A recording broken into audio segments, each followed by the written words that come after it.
Every day we go back to the bachelor's room. We can't stop loving.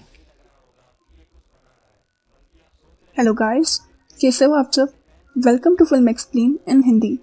हम movie की explanation शुरू करें उससे पहले आपको कुछ बातें पता होनी चाहिए। इस मूवी में 1929 की स्टोरी दिखाई गई है, जब साउथ वियतनाम फ्रेंच का गुलाम हुआ करता था। जहां एक फ्रेंच लड़की गरीब होती है, वहीं चाइनीज़ लड़का अमीर होता है। मूवी की शुरुआत होती है और हमें बूढ़ी औरत जिसका नाम जेन है, वो अपनी बुक में लिखते हुए कहती है, please subscribe my channel. Oh sorry, मजाक कर रही थी। वो कहती है, जब मैं 15 साल की थी तो मैं अपने स्कूल की छुट्टियां होने की वजह से अपने घर आई थी। तभी हमें उसका फ्लैशबैक दिखता है, जहां हम देखते हैं उसके 2 भाई होते हैं और उसकी मॉम टीचर होती है, और उसका बड़ा भाई बहुत बदतमीज और रूड होता है और वो अपने छोटे भाई बहन को काफ़ी परेशान करता है, जिससे उसका छोटा भाई जो कमज़ोर होता है वो रोने लगता है। पर जेन हर बार की तरह उसे संभाल लेती है और उसकी मॉम को ये सब पता होता है, पर वो उसे कुछ नहीं कहती, जिससे जेन को लगता है उसकी मॉम उसके बड़े भाई को ज़्यादा प्यार करती हैं। छुट्टियां खत्म हो जाती हैं और वो अपने स्कूल वापस जाने लगती है, जहां उसकी मॉम उसे छोड़ने जाती हैं।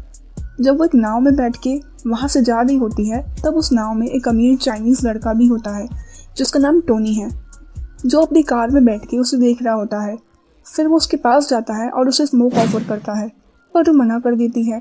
फिर वो उसके साथ फ्लर्ट करने लगता है और कहता है, मेरा गांव भी उसी तरफ है, अगर तुम चाहो मैं तुम्हें अपनी कार में हॉस्टल तक छोड़ दूंगा। और जेन मान जाती है। जब वो दोनों कार में जा रहे होते हैं, तब उनके बीच बातें होती हैं, जहां जेन टोनी को अपने एज 17 साल बताती है और टोनी अपनी एज 32 साल बताता है। फिर टोनी अपनी फैमिली के बारे में बताते हुए उसका हाथ पकड़ता है और उसे छूने लगता है, और जेन उसे रोकने की कोशिश नहीं करती, क्योंकि उसके साथ ये सब पहली बार हो रहा होता है और उसे भी अच्छा लग रहा होता है। अगर वो टोनी को अपनी एज 15 साल बताती तो वो उससे दूर चला जाता, इस वजह से उसने अपनी एज उसे 17 की बताई होती है। फिर जेन का हॉस्टल आ जाता है और वो टोनी को अलविदा कह के चली जाती है।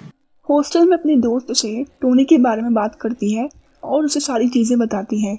अगले दिन जब वो स्कूल जा रही होती है, तब उसे अपनी स्कूल के बाहर टोनी की कार दिखती है। वो उसके पास जाती है और उसके कार के शीशे पे किस करके चली जाती है।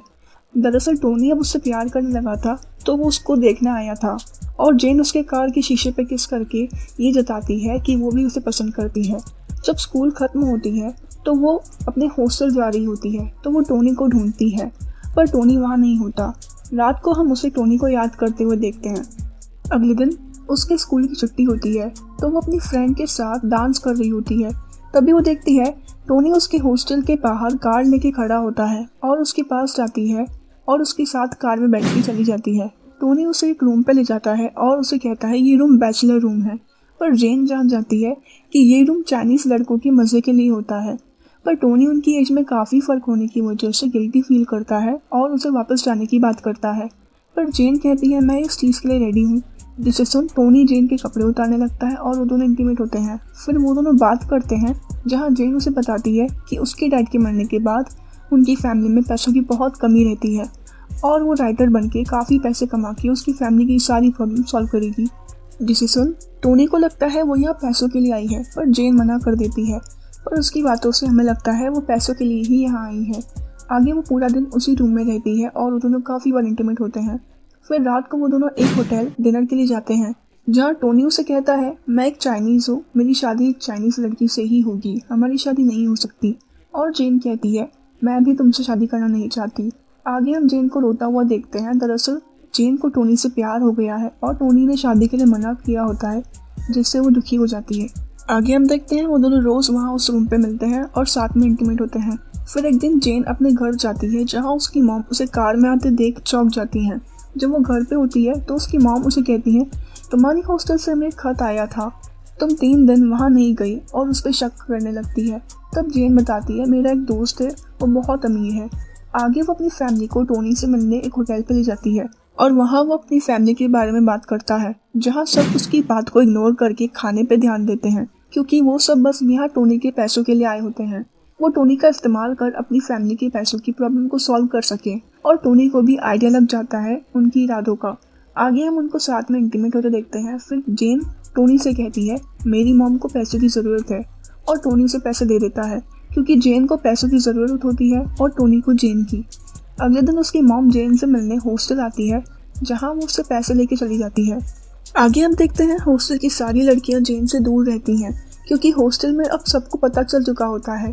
फिर एक दिन जब वो मिलते हैं तो जेन उसे बताती है कि वो अगले साल की पढ़ाई के लिए फ्रांस जाने वाली है, तो जेन उसे याद रखे इसलिए टोनी अपनी मॉम की रिंग उसे दे देता है। टोनी को जेन से प्यार हो गया होता है, तो वो अपने डैड से मिलने जाता है और उन्हें जेन से शादी करने की बात करता है, पर उसके डैड उसे मना कर देते हैं। आगे वो जेन से मिलने जाता है और उसे अपने डैड के साथ हुई बात बताता है और कहता है हम भाग के शादी कर लेते हैं। पर जेन को लगता है कि अगर वो भाग के शादी करें तो टोनी को अपनी फैमिली की प्रॉपर्टी नहीं मिलेगी, जिससे वो टोनी को कहती है मैं तुमसे शादी करना नहीं चाहती। फिर वो एक दिन अपने घर जाती है, जहाँ उसकी मॉम उसके हाथ में वो रिंग देख लेती हैं और वो रिंग उससे ले लेती हैं। अगले दिन उसका भाई जॉब के लिए दूसरी सिटी जा रहा होता है, जिसे देख जेन और उसका छोटा भाई बहुत खुश हो जाते हैं। आगे जब वो टोनी से मिलने बैचलर रूम में जाती है तो वो देखती है टोनी टूट चुका होता है, क्योंकि कुछ दिनों बाद उसकी शादी होती है। पर जेन उसे समझाते हुए कहती है मैं तुम्हारी शादी के लास्ट टाइम तक तुमसे मिलने आऊँगी। आगे हम जेन को अपने घर पे देखते हैं, जहाँ वो पूरी फैमिली फ्रांस जाने की तैयारी कर रही होती है। तभी उसे पता चलता है कि टोनी ने उनकी फैमिली को फ्रांस जाने में मदद की है। फिर वो टोनी से लास्ट टाइम मिलने उस बैचलर रूम पे जाती है, पर पूरा दिन इंतज़ार करने के बाद भी वो नहीं आता। अगले दिन जब वो फ्रेंड्स जा रहे होते हैं तब उसे वहाँ टोनी की कार दिखती है, जिससे उसे लगता है कि टोनी उसे गुड बाय करने आया है, और रात को वो टोनी को याद करके बहुत रोती है। तभी हम उस बूढ़ी औरत के फ्लैशबैक से बाहर आते हैं और वो कहती है टोनी ने मुझे काफ़ी सालों बाद कॉल किया था और कहा था कि मैं शादी के बाद भी तुमसे ही प्यार करता था और मरते दम तक तुमसे ही करता रहूँगा। और इस मूवी का अंत यही हो जाता है। इस मूवी में एक बूढ़ी औरत जो एक राइटर है वो अपनी किताब लिख रही होती है, जिसमें वो अपनी लाइफ के बारे में लिखती है। जाते जाते बस यही कहना चाहूँगी, अगर आपको हमारा ये वीडियो पसंद आया तो हमारे इस चैनल को सब्सक्राइब कर देना और कमेंट सेक्शन में बताना आपको ये मूवी कैसी लगी। मिलती हूँ आपसे अगली वीडियो में। बाय।